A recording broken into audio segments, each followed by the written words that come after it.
High বন্ধুরা, আমি রিঙ্কুর চ্যানেলে তোমাদের সকলকে জানাই অনেক অনেক স্বাগত। তো আজকে অনেক দিন পর একটু মন হলো বাইরে বেরোই, ঘুরতে বেরোই আর কি। ঘুরতেও বলবো না, হাঁটতে বেরোই। তো আমি বেরোই না সহজে হাঁটতে, আজ মনে হলো একটু বেরোই, তাই তোমাদের সঙ্গেও একটু শেয়ার করলাম। দেখো, আমাদের বাড়ির কিছুটা দূরে মানে রাস্তার আশপাশের পরিবেশটা তোমাদের সঙ্গে একটু শেয়ার করলাম। তো রাস্তা হেঁটে আসার পর আমার হাজব্যান্ড কিছু বাজার এনেছিল, তো সেগুলোই আমি এখন গুছিয়ে রাখবো, তাই তোমাদের সঙ্গে শেয়ার করছি। তো যা যা বলে গেছিলাম সবটাই এনেছে, কোনোটাই ভুল হয়নি। তবে যার জন্য গেছিলো সেটা আর আনা হয়নি। মাছ আনতে গেছিলো বিশেষ করে। তো আমাদের রোড স্টেশনের বাজারটাতে না খুব একটা ভালো মাছ পাওয়া যায় না। তো তারপরে ছেলে মেয়েদের জন্য কিছু ফ্রুটি এনেছিল। তো আমি এখন ফ্রুটিগুলো খুবই গরম, ঠান্ডা ছিল না। আর যেহেতু ছেলেও বাড়ি নেই আর মেয়ে বাড়ি ছিল, আর গরম তো ভালো লাগে না, তাই আমি যাচ্ছি ফ্রিজে রেখে দিতে। আর হ্যাঁ বন্ধুরা, আমার ফ্রিজে কিন্তু তেমন কোনো জিনিস থাকে না। তো ওই যে দেখতেই পাচ্ছ, ফ্রিজ পুরো খালি। হ্যাঁ, কিছু সবজি আছে, আর আছে হচ্ছে আমার মিনির কিছু মাছ, আর বাইরে যে কুকুরগুলো থাকে, রাজার আরও দুটো বোন থাকে, তাদের জন্য অল্প কিছু চিকেন আছে। তো এই তো, আর সবজি আছে বললামই তো। তো চলো, আজকে সারাদিনে আমি তোমাদের সঙ্গে কি কি কাজ করি সেগুলো শেয়ার করব। তো সকালবেলাকার সমস্ত কাজকর্ম আমার হয়ে গেছে। তো এদিকে আমি ডাল বসিয়ে দিয়েছি, আর আজকে আমি রান্না করব হচ্ছে ডাল, আর একদিকে ভাত বসিয়ে দিয়েছি। আর একটা জিনিস তোমাদের দেখাবো, চলো। এই যে এই পাতাটাকে তোমরা কি বলো? আমরা তো খারকোল পাতা বলি। আর এটা শাক ভাজাও ভালো লাগে, আর আমার শাক ভাজার থেকে না বাটাটা বেশি ভালো লাগে। আর হাজব্যান্ডকে বলেছিলাম যে আজকে ডালটা আমি টক ডাল করব, তো গাছ থেকে একটা আম পেড়ে দিয়ে যাও। তো আম পাড়তে গিয়ে আমটা রাস্তার উপরে পড়েছিল বলে আমটা ফেটে গেছে। তো তারপরে দেখো, ডাল আর হচ্ছে খারকোল পাতা বাটা করব, আর হচ্ছে এদিকে এঁচোড় রান্না করব।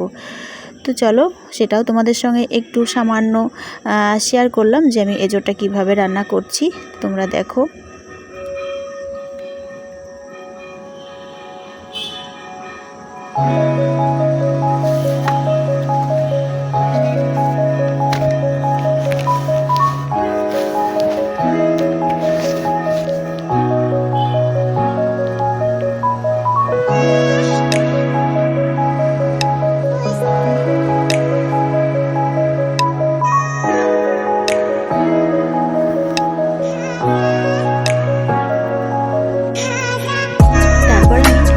শেষে তোমাদের দেখিয়ে দিলাম যে আমার এঁচোড় রান্নার পর দেখতে কেমন হয়েছে। তোমরা অবশ্যই কমেন্ট করে জানিও রান্নাটা দেখতে কেমন লাগছে। তো তারপর আমি চলে এলাম কিছু জামা কাপড় ধুয়ে নিতে। তো অনেকক্ষণ আগেই জামা কাপড়গুলো ভিজিয়ে রেখেছিলাম, কাঁচা হয়ে গেছে। তো এবার ধুয়ে নেব। তো বন্ধুরা, জীবনে অনুভূতি, মায়া, ভালোবাসা এইগুলো যত কম প্রকাশ করবে, মানুষ তোমাকে আঘাত করার সুযোগটা ঠিক ততটাই কম পাবে। কি বন্ধুরা, তাই তো? আমরা মেয়েরা তোমাদের বলছি, অল্প হলেও নিজের যোগ্যতায় উপার্জন করো, না হলে সারা জীবন খেটে মরলেও সবাই তোমাকে পরগাছাই বলবে। যা তুমি জানো, যতটুকু তোমার যোগ্যতা আছে তাই দিয়ে শুরু করো।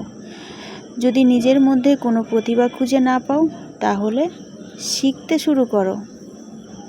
তো যাই হোক বন্ধুরা, এবার দেখো আমার ওদিকে কিন্তু কাঁচা ধোয়া সবটাই হয়ে গেল। তো তারপরে এলাম রান্নাঘরটা একটু পরিষ্কার। রান্নাঘরটা পরিষ্কার করব না, মানে রান্নার গ্যাস ওভেন, বাসন, যাবতীয় জিনিস যা যা ছিল সেগুলো কিন্তু রান্নার পরে আমার সবই ধোয়া হয়ে গেছে। তো এবার ভাবলাম কিছুটা হাতে যখন সময় আছে, তো আমি এই ক্যাবিনেটের এইগুলো মুছে নিই। এইগুলো তো প্রত্যেক দিন ক্যাবিনেটগুলো মোছা হয় না, তো আজকে ভাবলাম সময় যেহেতু আছে মুছে নিই। মুছে তারপরে যাব স্নান করতে, স্নান করব, পুজো দেব। তো এই তো, আর এই কয়েকটা কাজই বাকি আছে। তো তারপরে চলো।